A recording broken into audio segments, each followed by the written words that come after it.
तो भाई फिर से आ गया वो बॉडी बिल्डिंग के इंटरेस्टिंग अपडेट्स लेके। तो वीडियो को शुरू करने से पहले जल्दी से वीडियो को एक लाइक कर दीजिए, और अगर आप अपने भाई के चैनल पर नए हैं तो जल्दी से चैनल को सब्सक्राइब कर दीजिए ऐसे रेगुलर फिटनेस और बॉडी बिल्डिंग अपडेट्स के लिए। तो ये कल मैंने एक मेंस फिजिक एथलीट के करंट फिजिक को देखा, जिनका की नाम है निकोलस कार्पा।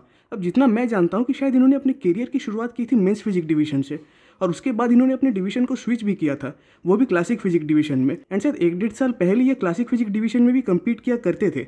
अब मुझे ये तो पता नहीं कि इनका लास्ट शो क्या था, बट उसके बाद से उन्होंने करीब 1 साल तक ऑफ लिया था, और वापस अब जैसी फिजिक के साथ ये आ रहे हैं, ये किसी के लिए भी जल्दी बिलीव करना तो पॉसिबल नहीं है। क्योंकि आप एक बार इनके प्रीवियस साइज को, मतलब इनके क्लासिक फिजिक साइज को और अभी के इनके साइज को कंपेयर करके देखो, दोनों में कितने ज़्यादा आपको ट्रिमेंडस और मासिव इंप्रूवमेंट्स देखने मिलेंगे। और इवन इनका फ्रेम भी पहले से अब काफ़ी ज़्यादा वाइड लगने लगा है। अब इन 1 साल के अंदर इन्होंने और इनके कोच ने क्या किया होगा ये तो बस इन दोनों को ही पता होगा, बट इनकी फिजिक मुझे काफ़ी हद तक सिमिलर लग रही है हमारे मार्कस रूल से। क्योंकि मार्कस रूल के जो सेम प्रोपोर्शन, जो सेम विथ, जो सेम मसल थिकनेस थी, वैसी एक सेम फिजिक अभी कहीं ना कहीं इनकी देखी जा रही है। अब फिलहाल मार्कस जैसे लेजेंड से इनको कंपेयर करना तो सही बात नहीं, बट इनकी फिजिक से बहुत ज़्यादा सिमिलरिटीज आ रही है उनकी जैसी। खासकर मार्कस जैसे शर्ट्स पहना करते थे, ये भी कहीं ना कहीं उसी स्टाइल को कॉपी करने की कोशिश कर रहे हैं। अब है तो ये भी एक IFBB प्रो ही, एंड पता नहीं अगर ये 2024 में किसी शो में अपना ओपन डेब्यू भी कर दे तो, क्योंकि फिलहाल तो इनका भी कहना है कि ये 2024 में अपना कमबैक करेंगे। अब मैं पर्सनली इन बॉडी बिल्डर से काफ़ी हैरान हूँ कि 2024 में एक के बाद एक मास मॉन्स्टर्स एंट्री लिए जा रहे हैं, जैसे कि नेक्जिला, गुड वीटो, और अभी इनका भी नाम शामिल हो गया।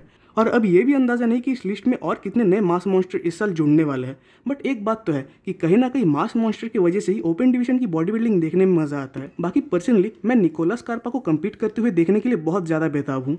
अब भाई ये न्यूज़ तो रोनी कोलमैन के फैंस को बहुत ज़्यादा खुश करने वाली है।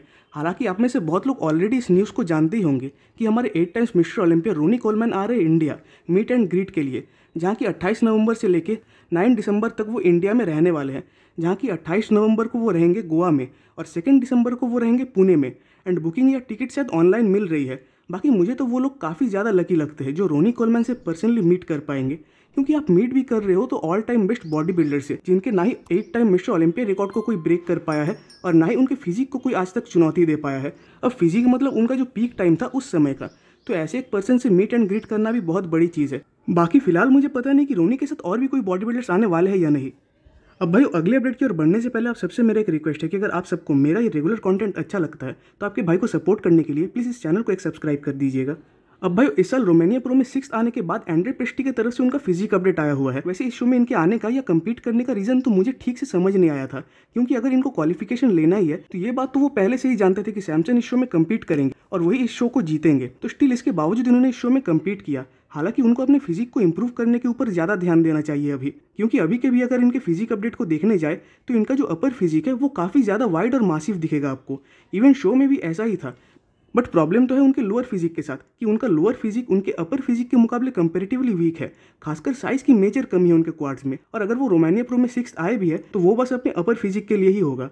तो इनको फिलहाल अपने लोअर फिजिक को इंप्रूव करने की बहुत ज़्यादा ज़रूरत है, क्योंकि माना लास्ट 3 साल ये सेम पोर्तुगल प्रो जीतकर ओलंपिया में क्वालिफाई हो गए, बट अब जैसे जैसे मासिव फ्रीकी और condition even new body builders आते जा रहे हैं तो इस फिजिक के साथ तो वो उनको नहीं हरा सकते, और तब ना ही उन्हें ओलंपिया में क्वालिफिकेशन मिलने वाला है। तो भाई फिलहाल मुझे एंड्रे प्रेस्टी जैसे और कुछ बॉडी बिल्डर्स हैं जिनके इस साल ओलंपिया क्वालिफिकेशन को लेकर बहुत ज़्यादा डाउट्स है कि शायद ये इन नए फ्रीकी बॉडी बिल्डर्स के सामना तो नहीं कर पाएंगे, क्योंकि फिलहाल तो ये न्यू कमर बॉडी बिल्डर्स से ही पीछे प्लेस हो रहे हैं। तो अगर ये इंप्रूवमेंट्स करके नहीं आते तब तो इनके लिए ओलंपिया में क्वालिफाई होने के चांसेस बहुत ही ज़्यादा गिर जाएंगे। और इसकी लास्ट अपडेट है भाई राफेल ब्रांडो की तरफ से। तो राफेल ने अपना ऑफ सीजन बंद कर दिया है, एंड धीरे धीरे अब वो और उनके कोच नील हिल प्रेप की ओर बढ़ने शुरू कर दिए हैं। तो जैसा कि नील का कहना है कि कार्ब्स अब उनके डाइट से कट आउट होने वाले हैं और कार्डियो ऐड होने वाली है। अब नो डाउट ये जिस चीज़ के लिए नील के अंडर गए थे, मतलब अपने साइज को बढ़ाने के लिए, तो वो उन्होंने करके दिखाया है। बट अगर सही में ये अपने पोटेंशियल को प्रूव करना चाहते हैं तो इन्हें आर्नोल्ड क्लासिक ओहायो जैसे शोज में कम्पीट करना चाहिए, जहाँ की उन्हें सही में कुछ बड़े बॉडी बिल्डर से कम्पीट करने का चांस मिलेगा। हालांकि ये शायद ब्राज़ील वाले शो में कम्पीट करेंगे, बट ओहायो वाले शो को कहने के पीछे का रीज़न ये है कि इस शो में उन्हें सैमसन दौदा, सर्जियो ओलिवा जूनियर और हो सके तो हार्डी शोपैन जैसे बॉडी बिल्डर से कम्पीट करने का चांस मिलेगा। वैसे पर्सनली एक बॉडी बिल्डर जो कि सही में खुद को अपने बातों के मुताबिक इंप्रूव करके आ रहा है, वो भी एक टॉप का बॉडी बिल्डर, तो उसके कमबैक को देखने के लिए तो मैं बहुत ज़्यादा इंतजार कर रहा हूँ। तो भाई आज की वीडियो पे खत्म होती है। कमेंट्स में जरूर बताइएगा कि आपको वीडियो कैसा लगा। वीडियो अच्छी लगी तो वीडियो को एक लाइक कर दीजिए, और नेक्स्ट वीडियोस के अपडेट सबसे पहले पाने के लिए चैनल को सब्सक्राइब कर दे, बेल आइकन को प्रेस कर दे।